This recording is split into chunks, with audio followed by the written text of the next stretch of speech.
Vediamo come si gestiscono in Revit le varie fasi del progetto, quindi partendo dallo stato di fatto per passare poi al progetto e alla pianta comparativa. Come prima cosa andiamo a duplicare il piano terra 3 volte, quindi duplica vista con dettaglio. Poi andiamo con il tasto destro, rinomina e lo chiamiamo piano terra stato di fatto.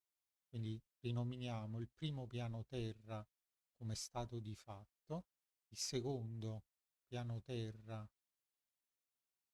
rinomina come progetto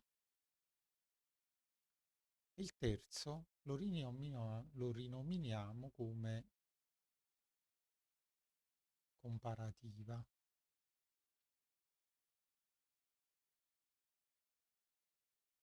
Ora abbiamo tutti e tre i progetti, tutte e tre le tavole aperte.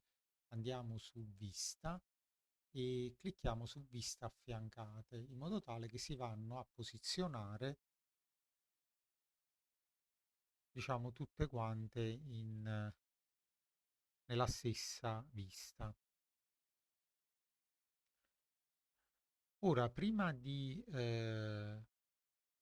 andiamo quindi nel piano terra, andiamo nelle proprietà del piano terra e qui sotto in filtro delle fasi, allo stato di fatto diamo stato di fatto e stato di fatto. Al progetto diamo filtro delle fasi, stato di progetto e alla tavola comparativa gli diamo stato di progetto e comparativa. Notate che nello stato di fatto è praticamente sono scomparsi gli indicatori nord, sud, est, ovest, è normale questo. Prima di cominciare a disegnare, andiamo in gestisci, andiamo nel pannello delle fasi, andiamo in filtro delle fasi e sul rigo stato di fatto nuovo togliamo non visualizzato e mettiamo per categoria, altrimenti quando disegneremo i muri nello stato di fatto non li vediamo. Facciamo applica e facciamo ok. Quindi andiamo nella tavola dello stato di fatto e andiamo a disegnare lo stato di fatto del nostro progetto. Quindi faccio un rettangolo e aggiungo ad esempio un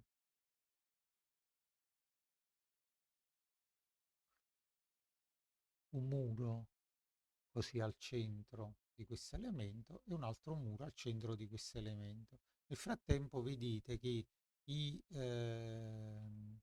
diciamo, i vari elementi compaiono nella stessa maniera sia nella tavola di progetto che nella tavola comparativa. A questo punto andiamo a simulare diciamo un intervento di demolizione dei muri interni. Quindi andiamo nella scheda modifica, andiamo qui sul martello. Mi raccomando, l'operazione fatela nella tavola di progetto, non nello stato di fatto. Quindi cliccate sui muri che volete demolire e immediatamente vedete che nella tavola comparativa vi compaiono i muri gialli relativi ai muri che sono stati demoliti. Poi sempre nella tavola di progetto andiamo ad aggiungere i nuovi muri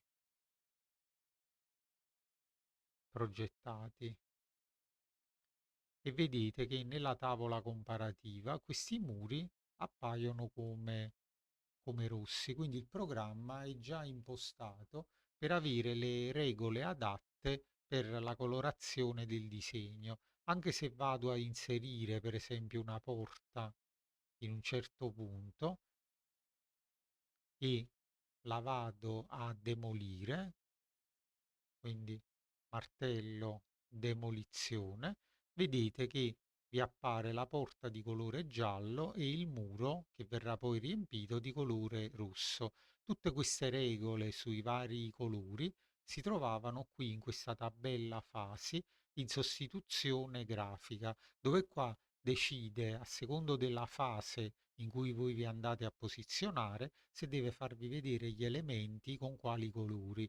Di solito, almeno noi in Italia, penso anche ovunque, si utilizzi questo colore, i colori gialli e rossi. Infatti molto spesso questa tavola, questo tipo di tavola comparativa, è detta in Italia la tavola dei gialli e dei rossi, che appunto vi permette, quindi per come sono impostati, già sono impostati correttamente per ottenere facilmente la tavola dello stato di fatto, di progetto e comparativa.